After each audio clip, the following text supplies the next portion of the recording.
Boa tarde. Hoje nós vamos aí começar mais uma aula de EBD. Hoje a gente vai falar sobre as perguntas 98 e 99 do nosso catecismo. Nesse novo bloco a gente vai focar especificamente nos 10 mandamentos. O Felipe, semana passada, ele deu uma introdução falando sobre a lei moral. E hoje a gente vai ver como que a lei moral se relaciona com as escrituras, com a nossa vida, usando por base os 10 mandamentos. Vamos para a pergunta 98. Onde se acha a lei moral resumidamente compreendida? Antes da gente ler a resposta da pergunta, vou dar um breve resumo do que foi falado na aula anterior, bem breve mesmo, sobre o que é a lei moral. E como a gente viu na pergunta 93 do Catecismo, a lei moral ela é a declaração da vontade de Deus à raça humana. Ou seja, é tudo aquilo que Deus ordenou por meio das Escrituras, que nós temos hoje por meio das Escrituras, e que diretamente reflete o caráter de Deus. Ou seja, tudo aquilo que Deus ordenou reflete o seu caráter. Então a gente vê lá em Romanos 7,12, Paulo vai dizer que a lei é santa, o mandamento é justo, santo e bom. Por quê? Porque toda a lei ela reflete diretamente o caráter de Deus. E a lei de Deus ela é imutável e irrevogável, ou seja, a lei de Deus, aquilo que Deus ordenou por meio das Escrituras, ela é imutável, ou seja, ela não pode mudar ao longo do tempo, embora muitas pessoas tentam de alguma forma distorcer as Escrituras, distorcer aquilo que Deus ordenou. Ela é imutável e também irrevogável, ou seja, em nenhum momento a gente pode falar, foi suficiente, não é necessário mais cumprir a lei, não é necessário, pode pegar os 10 mandamentos, jogar no lixo porque ela não vale mais pra gente, não, mas a lei de Deus ela é imutável. E a lei moral ela é revelada nas Escrituras e exige que nós sejamos obedientes e moralmente perfeitos. A lei exige uma perfeição absoluta, sem nenhum ponto que seja aceitável um tropeço ou não. Mas por que ela exige de nós uma perfeição? Porque se a lei ela reflete o caráter de Deus, e Deus é santo, Deus é puro, não há corrupção no caráter de Deus, logo, quando nós somos chamados a estar debaixo da lei moral, nós também estamos debaixo desse chamado a ser puros e perfeitos, porque essa lei moral, ela exige essa perfeição absoluta. Voltando na nossa pergunta, onde se acha a lei moral resumidamente compreendida? E a resposta vai dizer, a lei moral acha resumidamente compreendida nos 10 mandamentos, que foram dados pela voz de Deus no Monte Sinai, e por eles escritos em 2 tábuas de pedra, e estão registrados no capítulo 20 do Êxodo. Os 4 primeiros mandamentos contêm os nossos deveres para com Deus, e os outros 6, os nossos deveres para com o homem. Então, essa é a primeira pergunta. Onde que a lei moral, a gente consegue encontrar a lei moral resumidamente compreendida, que a resposta já nos dá a própria resposta, nos 10 mandamentos. A lei de Deus, ela é revelada por meio das Escrituras, e a gente consegue localizar ela por toda a Escritura. Mas nos 10 mandamentos nós temos a forma resumida. Tanto que depois o próprio Cristo ele vai fazer o resumo ainda dos 10 mandamentos, dizendo que a lei ela se resume em amar a Deus acima de todas as coisas e o próximo como a nós mesmos. Mas ela é resumidamente compreendida nos 10 mandamentos. Embora ela seja compreendida nos 10 mandamentos, como eu disse, por meio das Escrituras, ela se torna mais compreendida a nós e ela se torna mais completa. Então, se nós queremos ter a versão completa da lei de Deus, é a própria Escritura. Se nós queremos ter uma versão resumida, como o nosso catecismo vai dizer, é os 10 mandamentos.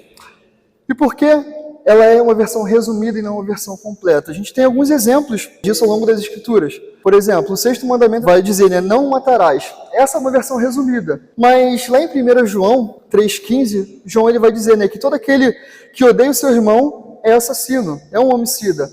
Então nós conseguimos compreender que, embora os 10 mandamentos ele seja resumido, ao longo das Escrituras nós temos a versão completa por meio desse mesmo exemplo que eu acabei de falar. Segundo, a resposta vai nos dizer que a lei moral, ela foi dada por Deus, os 10 mandamentos, foi dada por Deus e por Ele escritos. E por que é importante a gente se atentar a isso? Porque se a gente ficar ouvindo coisas na internet, a gente vai ver a gente dizendo que os 10 mandamentos foi algo que Moisés inventou, Moisés definiu, e aquilo foi algo que apenas foi válido ali no Antigo Testamento para o povo judaico, e para nós hoje, cristãos do século XXI, isso não é importante. Mas por meio da palavra, o próprio texto, né, de Êxodo 32:16, vai dizer, né, que as tábuas tinham sido feitas por Deus e o que nelas estava escrito fora escrito por Deus. Então, Deus é o autor dos 10 mandamentos. Então, não é algo que um homem inventou, algo que tirou ali da imaginação, ele quis inventar, Moisés quis inventar, não. Mas ela é algo que Deus criou, Deus estabeleceu. A lei de Deus foi Ele que estabeleceu a sua própria lei. E ele é dividido em duas partes, como diz a resposta do nosso catecismo. Aquilo que é o dever para com Deus e aquilo que se reflete no dever para com o próximo. Então a gente tem do primeiro ao quarto os deveres ali dos 10 mandamentos, que mostra diretamente para com Deus, e os outros 6, né, do quinto mandamento até o 10º, que se diz referente diretamente para com o nosso próximo. Isso quer dizer que os 6 últimos mandamentos não se referem a Deus? Não. Por quê? Porque todos os mandamentos são para Deus. Nós temos uma responsabilidade moral diante de Deus de cumprir aquilo que Ele ordena. Logo, o Senhor, que é o Deus da nossa consciência, nós seremos moralmente julgados por Ele. Então, nossa responsabilidade moral é para com Deus, seja nos mandamentos referentes a Deus diretamente ou ao nosso próximo. Então, quando a gente furta, a gente não está furtando prejudicando apenas o nosso próximo, mas a gente está quebrando o mandamento para com Deus, porque foi Deus que estabeleceu a lei e foi Deus que estabeleceu e Ele mesmo escreveu. E como eu disse, embora a gente tenha essa divisão, né, dever para com Deus e dever para com o próximo, tudo se refere a Deus. E o próprio Cristo, como eu disse antes, ele faz ainda um resumo dela, dizendo que esses 2 mandamentos, essas 2 partes, né, o dever para com Deus e o dever para com o próximo, ela pode ser resumida no amar a Deus, como Jesus vai dizer lá em Mateus 22. Amarás o Senhor teu Deus de todo o seu coração, de toda a sua alma, de todo o seu pensamento. Este é o primeiro e grande mandamento. E o segundo, semelhante a este, é: amarás o teu próximo como a ti mesmo. Destes 2 mandamentos dependem toda a lei e os profetas. Então Jesus ele vai fazer um resumo dos 10 mandamentos e mostrando desde já essa separação, essa divisão, né, daquilo que é o dever para com Deus e aquilo que é o dever para com o próximo. Sabendo que, vou repetir, todos os nossos deveres é para com Deus. Não existe um mandamento que se refere somente ao nosso próximo, mas também tudo é para com Deus, porque diante de Deus nós daremos conta de todos os nossos atos. E aqui partimos para a pergunta 99. Eu corri um pouco com a primeira porque a segunda ela é um pouco mais longa. E a pergunta 99 do nosso catecismo vai dizer: que regras devem ser observadas para a boa compreensão dos 10 mandamentos?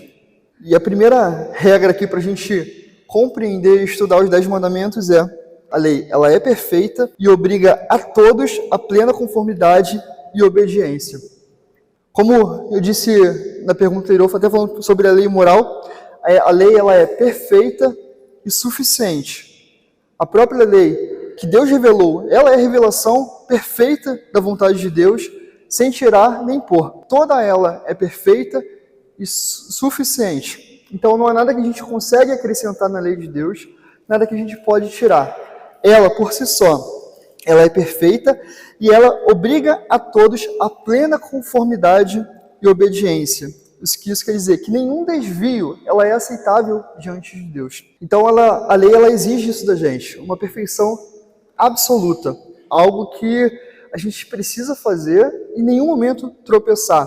Porque como o próprio texto vai dizer, né, quando a gente quebra um só ponto, quando a gente tropeça em um só ponto, a gente quebra toda ela, porque toda lei ela está junta com um propósito.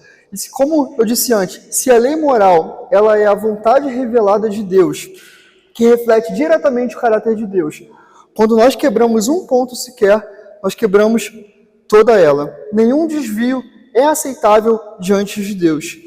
E aqui a gente já tem uma quebra de expectativa. Se você veio com um propósito aqui de aprender sobre os 10 mandamentos, para querer sair daqui hoje e cumprir todos eles perfeitamente, eu tenho um aviso aqui que ninguém pode cumprir toda ela. A gente sabe disso por conta da nossa corrupção, por conta do nosso corpo corrupto. Ninguém no mundo pode satisfazer essa perfeição moral que a lei exige. Ninguém, nem eu, nem você. A gente pode tentar, com todas as nossas forças, cumprir toda a lei, mas a gente não vai conseguir. O único que conseguiu foi Cristo. Nós, por nós mesmos, a gente não consegue. E talvez pode surgir um questionamento para nós, né? Seria irracional da parte de Deus exigir dos seres humanos uma perfeição impossível de obter?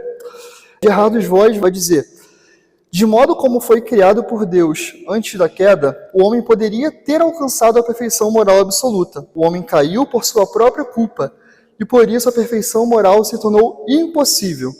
Deus, no entanto, não poderia amenizar as exigências da sua lei para ajustá-las em nossa condição pecaminosa. A lei de Deus, que é a expressão do seu caráter, é imutável. Não se pode esperar que Deus rebaixe o nível das suas exigências, adaptando-as à nossa pecaminosidade. Então não é irracional de Deus exigir algo que é impossível de nós cumprirmos.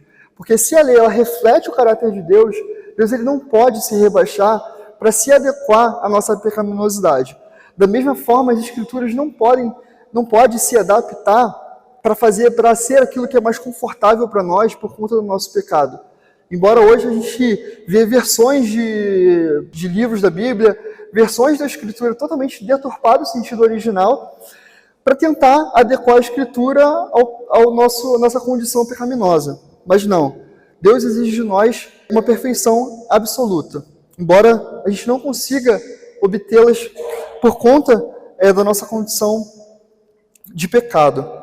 A segunda regra que o texto vai dizer é que a lei ela é espiritual e ela abrange todas as faculdades da alma. Ou seja, a lei ela não é algo que exige de nós atos externos, ou seja, aquilo que nós precisamos fazer ou não fazer do nosso corpo para fora, né, o nosso exterior. Mas ela engloba nosso entendimento, ou seja, o nosso intelecto ela está sujeito à lei de Deus, então nós somos responsáveis por aquilo que pensamos ou deixamos de pensar, não apenas somente por aquilo que fazemos, mas até mesmo por aquilo que pensamos, porque a lei ela engloba também o nosso entendimento. Então, a gente vê isso claro quando Jesus ele vai falar sobre a questão do adultério. Lá no Sermão do Monte, Mateus 5, ele vai falar sobre a questão do adultério e vai falar que, como está escrito, não adulterarás. Mas se você vê uma mulher e no seu pensamento você já a desejar, você já está cometendo adultério. Por quê? O nosso entendimento, os nossos pensamentos também estão sujeitos à lei de Deus. Segundo, a nossa vontade, ou seja, a nossa capacidade de querer, de escolher, de decidir, tudo isso também está sujeito à lei de Deus. Então, é pecado a gente tomar uma decisão que é contrária à lei de Deus, embora nosso pensamento possa ser outro. A gente está com uma boa intenção, a gente vai ver isso em algumas regras daqui para frente, mas é pecado a gente tomar uma decisão que quebra um ponto da lei de Deus ou deixar de tomar uma decisão também. Então, quando a gente assume o papel de omissão em determinada situação, nós estamos também deixando de fazer algo que a lei exige de nós, então nós quebramos. Então, a nossa vontade também está sujeita à lei de Deus. Os nossos afetos também estão sujeitos à lei de Deus. Ou seja, o catecismo ele vai chamar de afeto tudo que a gente considera como emoção, seja o amor, a raiva, o rancor, a alegria, a tristeza. Então, até mesmo as nossas emoções estão sujeitas diretamente à lei de Deus.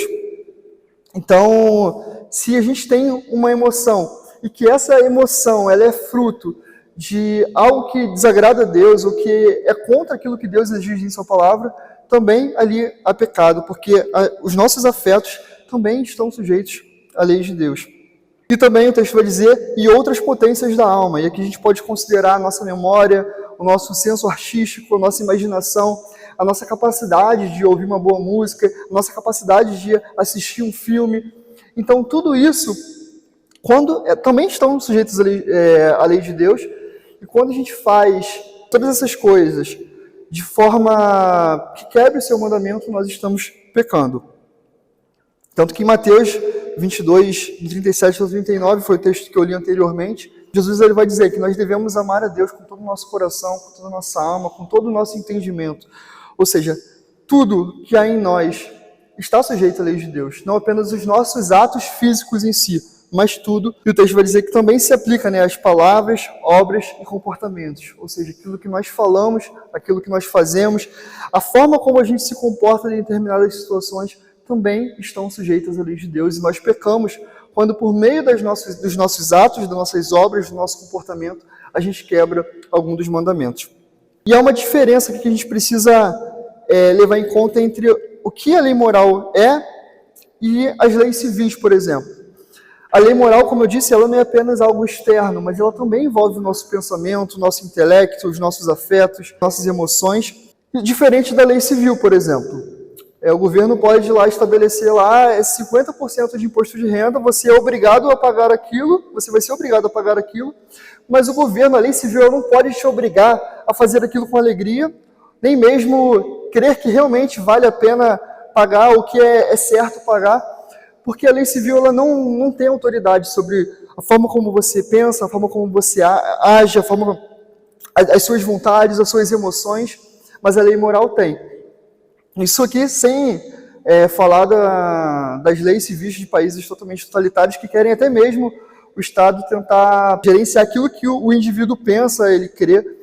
Mas há essa diferença. Quando nós estamos sujeitos à lei moral de Deus, tanto o nosso corpo, os nossos pensamentos, todas as nossas faculdades do nosso corpo, tudo isso está sujeito à lei de Deus, diferente da lei civis.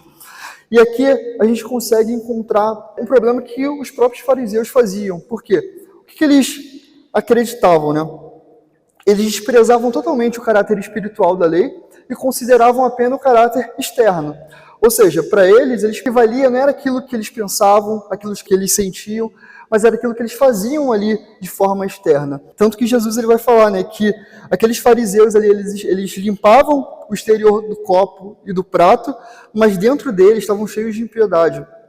Eles adoravam a Deus com a boca, mas os seus corações estavam totalmente distantes de Deus. Eles eram bonitos por fora, mas por dentro eram como sepulcros caiados, totalmente podres, cheios de podridão. E assim era um dos pecados que os fariseus cometiam ali. A lei para eles servia apenas para aquilo que era externo, mas o coração deles estava totalmente cheio de corrupção. Mas também o contrário dos fariseus também é perigoso, quando a gente acha que os nossos atos não valem de nada, apenas os nossos pensamentos, apenas aquilo que a gente sente. Então, não importa o que eu faço, se eu amo a Deus, se meu coração ama a Deus, isso é suficiente. Não, também é errado. Mas o homem por completo, todo ele, seja seus pensamentos, seja os seus atos, todo ele está sujeito à lei de Deus. A regra 3 ela vai dizer que diferentes mandamentos podem exigir ou proibir a mesma coisa.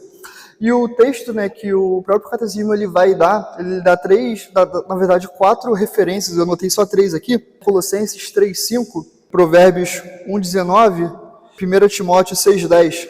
Então aqui a gente vê 3 versículos tratando do mesmo pecado, falando sobre a avareza, sobre a cobiça, e os 3 se relacionando com diversos mandamentos diferentes.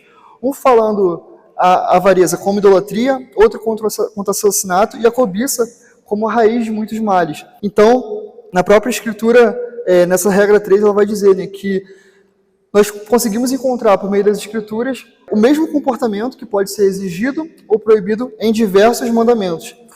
E a gente pode, talvez, ter outros exemplos aqui. Por exemplo, alguém prestar um falso testemunho que pode resultar na morte de um inocente, por exemplo. Aqui você está quebrando o 6º mandamento, né, o não matarás, e ao mesmo tempo você também está quebrando o 9º, que é não dirás falso testemunho. Então a gente pode encontrar nas Escrituras e também no nosso dia a dia, na nossa vida, a gente se deparar com situações que podem quebrar um ou mais de um mandamento. Regra número 4. Essa regra ela vai dizer que tanto o dever quanto a proibição, elas estão intrinsecamente relacionadas nos mandamentos. Então, nos 10 mandamentos, a gente encontra aqui 8 sentenças negativas e 2 positivas, né, que é o 5º, o 4º e o 5º. A negativa é não faça isso, não faça aquilo, não faça aquilo. E as 2 positivas é o 4º e o 5º, que é guardar o sábado, que é como se fosse, realmente se põe como um dever. E o 5º, que é honrar pai e mãe. Não tem ali a sentença negativa.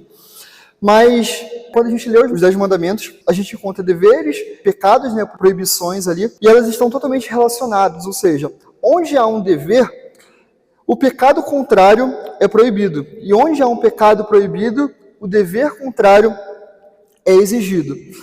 E isso nos ajuda, né, a entender que os 10 mandamentos, né, as escrituras, não é apenas um livro de não faça isso, mas também tem meios ali pelo qual nos orienta a andar de forma obediente de acordo com a vontade de Deus.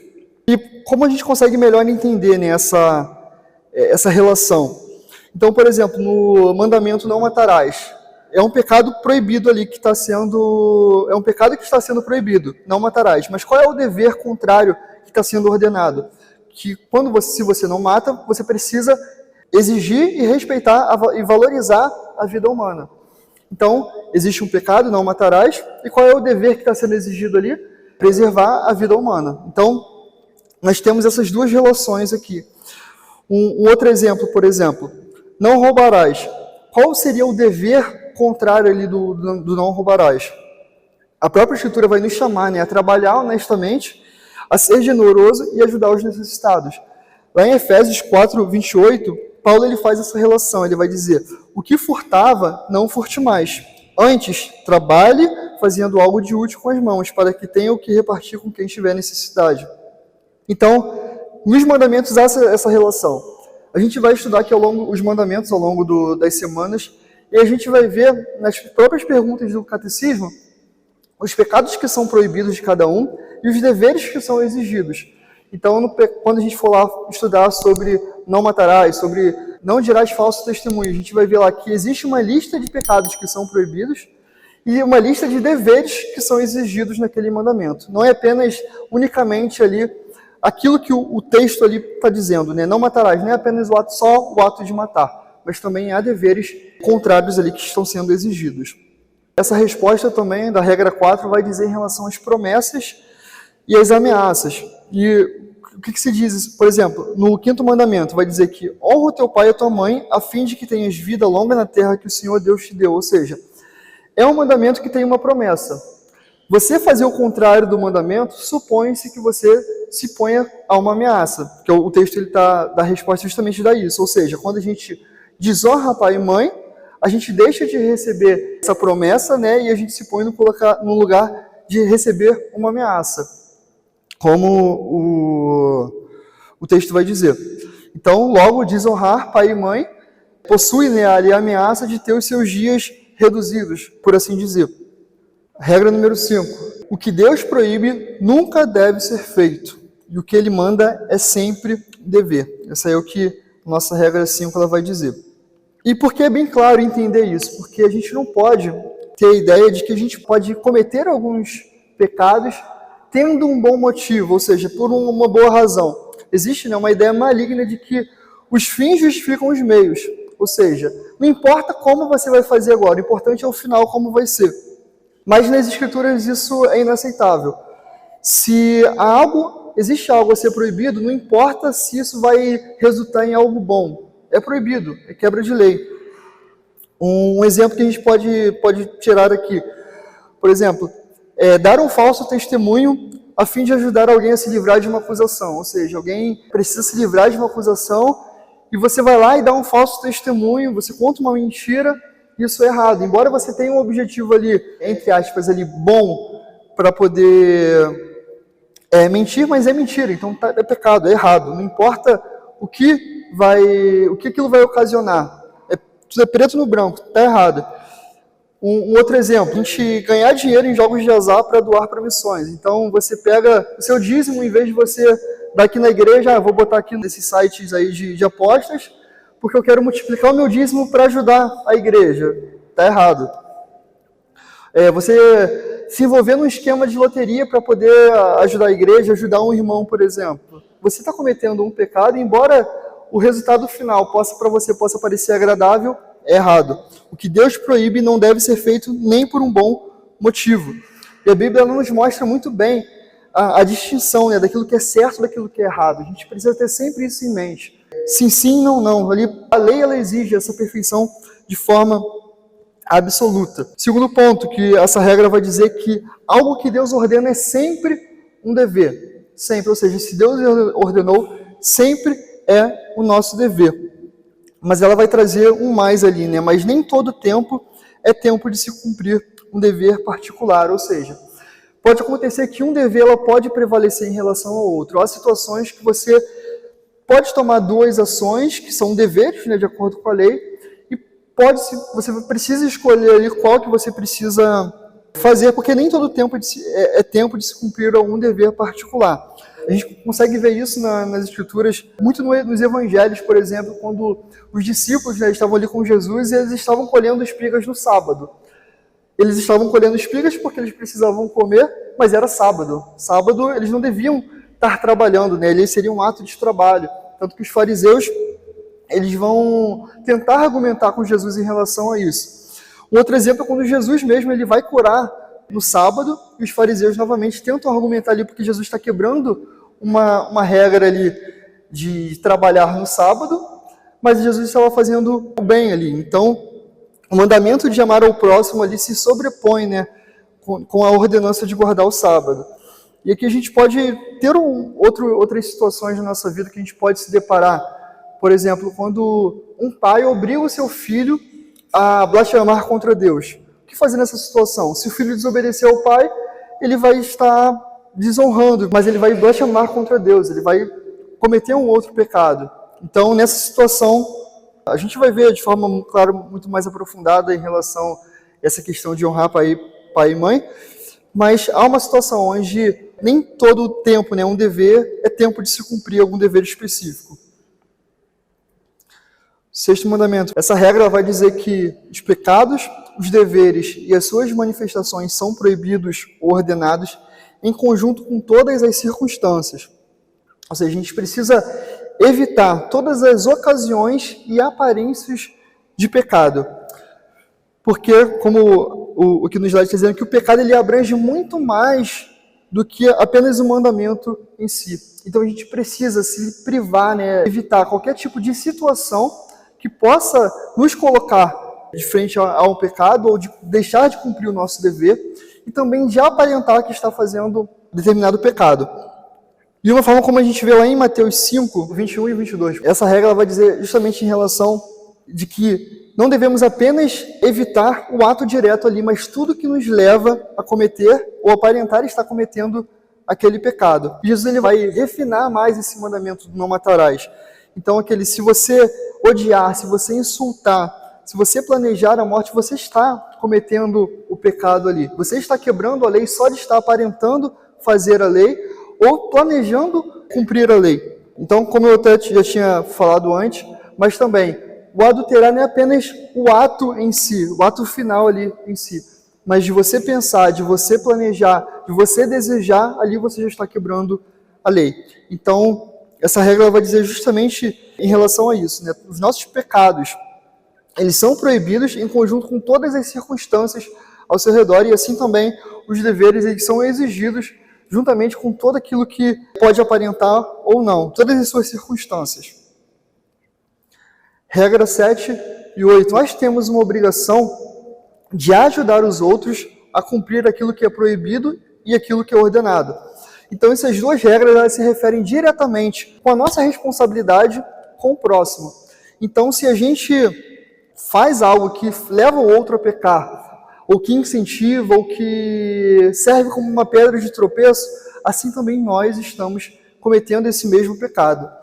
A santidade ela não é apenas uma mera questão individual, né? A gente não pode pensar somente na forma como nós agimos, mas envolve também a nossa preocupação com os outros, como igreja, né? E não apenas como igreja, com a igreja, né? A nossa preocupação também em relação aos ímpios. Se a gente faz algo que alguém que não conhece a Deus comete o pecado, nós também estamos quebrando o mandamento. E essas duas regras elas se referem diretamente a isso, né? Então ela vai dizer que nós devemos buscar o cumprimento dos mandamentos, a regra 7, né? Devemos buscar o cumprimento dos mandamentos por aqueles que estão sob a nossa influência. E um texto que ilustra muito bem isso, lá em Deuteronômio 6, dos 5 a 7, as pessoas que nós temos influência, de alguma forma, nós precisamos ensinar, nós precisamos buscar com que eles cumpram o mandamento. E esse texto de Deuteronômio 6 vai falar sobre a ordenança dos pais ensinarem aos filhos, ao longo de toda a sua vida, a cumprir aquilo que Deus exige em sua palavra. Nós não devemos providenciar meios que levem outros a pecar. Ou seja, a gente não pode colocar pessoas em situações que o levem ao pecar. É muito importante, né, a gente levar isso em conta, porque diversas vezes no nosso dia a dia a gente provoca a ira, a gente comete pecados, a gente leva outros a cometerem pecados, e para a gente talvez acha, não sou eu que estou cometendo, então não tem problema, mas nós quebramos a lei também quando nós influenciamos outros a cometer pecados. Paulo, lá em Efésios 5, 25, 26, ele vai falar para o marido, né, ele vai dizer: vós, maridos, amai vossas mulheres, como também Cristo amou a igreja, e a si mesmo se entregou por ela para santificar, purificando com lavagem da água pela palavra. Então, um marido, por exemplo, que provoca a ira na sua esposa, colocando ela em situações que ela possa cometer algum pecado, ela possa se irar, ela possa falar coisas que quebram o mandamento, a responsabilidade também é do marido, porque ele está colocando ela nessa posição. Então nós não devemos providenciar meios para que outros pequem. E também nós devemos nos abster de participar aquilo que é proibido a eles. Ou seja, nós não podemos fazer parte, né, de algo que pode incentivar o pecado do próximo. Um exemplo, alguém que rouba um carro e chega para você e fala: eu roubei o carro, vamos dar uma carona, quer que te dê uma carona? E tu vai lá e aceita essa carona, por exemplo. Você está indiretamente, né, colaborando com aquele ato errado que a pessoa fez, né? Ou um filho que está reclamando, está falando barbaridade sobre o pai, sobre a mãe, e você vai lá e incentiva: não, realmente, teu pai é isso mesmo que você falou, a tua mãe é exatamente isso aí que você está falando. Você está colaborando com que fazendo parte ali do pecado daquela pessoa. Então, a regra 7 e 8 fala justamente disso, né? Dos meios, como nós tratamos os 10 mandamentos, no que se refere ao nosso tratamento com o nosso próximo. Então, nós não devemos providenciar meios, né, que levem outros a pecar. Pensa num pregador cristão, por exemplo, ele decide: não, eu quero que meus empregados trabalhem no domingo, e de alguma forma ali vai estar quebrando o mandamento de guardar o dia do Senhor. Ou você oferecer uma bebida ou algum vício, né, para alguém que está lutando contra determinado vício, e você vai lá e oferece aquilo, colocando a pessoa numa situação difícil, você também está ali quebrando o mandamento, né? Paulo, em Gálatas, ele vai falar justamente, né, que a nossa liberdade ela é limitada pelo amor. Ou seja, se para o meu irmão aquilo é escandaloso, aquilo leva ao pecado, embora para mim aquilo possa ser certo, nós precisamos realmente nos cuidar, né, para não fazer o outro tropeçar. Algumas conclusões. Diante de tudo aquilo que a gente viu aqui em todas essas regras, né, a lei moral ela exige algo de nós que é impossível cumprirmos. Ou seja, o que a lei exige, a gente não vai conseguir cumprir com todo o nosso esforço, embora com toda a nossa empolgação, a gente não vai conseguir cumprir. Segundo, a lei ela é ampla e envolve todas as faculdades da alma, ou seja, não se refere somente àquilo que nós fazemos com as nossas mãos, mas também se refere aos nossos pensamentos, às nossas emoções, aos nossos sentimentos. A lei ela não é apenas uma lista, né, de não faça, mas ela também nos orienta no que fazer para sermos obedientes a Deus. Então, mesmo nos mandamentos que nós temos ali uma proibição, nós conseguimos encontrar deveres que a própria lei exige que façamos. Temos responsabilidade de não fazer o nosso próximo quebrar a lei, como falei aqui nessas últimas 2 regras.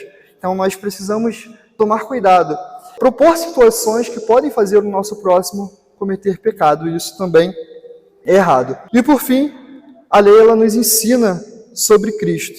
Porque a lei nos ensina sobre Cristo, porque quando nós olhamos a nossa incapacidade de cumprir a lei, e nós olhamos aquilo que Cristo fez por nós vemos que, embora esse seja difícil, seja até um pouco difícil de mastigar, que todo o conteúdo da lei, tudo que ela exige de nós, em Cristo nós temos essa esperança. E o que a lei ela nos ensina sobre Cristo? Eu separei aqui 4 pontos. A primeira, a extensão da expiação de Cristo por nós. Ou seja, quando nós compreendemos a implicação da lei, nós vemos a imensidão de pecado que nós temos e quão longe nós estamos ali de alcançar a lei de forma suficiente, nós entendemos com maior clareza o tamanho do sacrifício de Cristo na cruz por nós, sofrendo a penalidade plena pelo nosso pecado, pela nossa culpa. Então, quando nós lemos a lei, nós vamos ler estudar sobre os 10 mandamentos ao longo das próximas 10 semanas. E a gente vai ver que a gente vai ouvir coisas que a gente não vai conseguir cumprir. E que a gente vai quebrar, que a gente quebra todo o tempo. Mas isso nos deve ter o refresco ali no nosso coração, ao lembrar de que o que Cristo fez por nós foi suficiente. Segundo, a extensão da perfeita obediência de Cristo. Se para nós é muito difícil fazer tudo aquilo que a lei nos exige, Cristo ele conseguiu fazer. Jesus ele nasceu sob a lei e cumpriu toda a justiça e não pecou. Ele foi o perfeito cumpridor. Então, quando nós estudamos a lei, nós também pensamos, o quanto Cristo ele foi obediente, quanto Cristo foi santo, puro, porque ele conseguiu viver toda a sua vida e não cometer nenhum pecado, não quebrar em nenhum ponto da lei. Quarto, a perfeita justiça que nos é imputada. Então, quando nós entendemos aquilo que Cristo fez e quando nós olhamos para a lei, que embora ela seja difícil, o sacrifício de Cristo pôs sobre nós uma justiça tão grande que fez com que nós, diante de Deus, fôssemos justos por meio do sacrifício perfeito de Cristo. Então, quando nós estudamos sobre a lei, sobre os 10 mandamentos, uma coisa que deve nos refrescar a mente também é que a justiça que foi imputada por Cristo naquela cruz por nós, ela é imensa. E quarto, a beleza moral de Cristo que está sendo formada em nós. Embora a gente não consiga cumprir a lei de forma perfeita, e a gente não vai conseguir. Mas no momento quando nós ouvimos a palavra do Evangelho, o Espírito Santo transformou o nosso coração, regenerou o nosso coração. Dia após dia o Espírito Santo tem andado conosco, nos ajudando a cumprir, mesmo que a gente não consiga de forma plena, mas o Espírito Santo tem nos ajudado a andar de acordo com a lei. Dia após dia nós somos capacitados pelo Espírito Santo a nos moldar cada vez mais a sua lei. E por fim, eu vou ler esse texto que ele é uma reflexão, justamente esses 4 pontos eu retirei de uma reflexão que está lá na Bíblia de Estudo Herança Reformada, e no final dessa reflexão ele vai dizer o seguinte: quando você ouvir os 10 mandamentos, pense no Senhor Jesus Cristo. Pense nas transgressões da lei que você cometeu e em como Cristo as expiou. Isto lhe dará um coração grato em relação a Ele. Pense na perfeição de Cristo, em sua vida perfeita segundo os 10 mandamentos, e como Ele lhe imputou sua justiça pela fé. E contemple a santidade prática que Cristo opera em você, residindo em seu coração por meio do Espírito Santo. Isso o fará perceber que Cristo é seu tudo em tudo. Então, somente por meio de Cristo nós conseguimos ler, aprender, estudar os 10 mandamentos. Não de uma forma totalmente legalista, pontuar, isso aqui é o que a gente precisa fazer de forma íntegra. Mas que mesmo em meio às nossas fraquezas, mesmo em meio aos nossos tropeços, nós podemos contar com a justiça perfeita de Cristo. Nós conseguimos contemplar a beleza da obediência de Cristo, da justiça de Cristo imputada a nós, e também da forma como o Espírito Santo tem trabalhado em nosso coração. Vamos orar?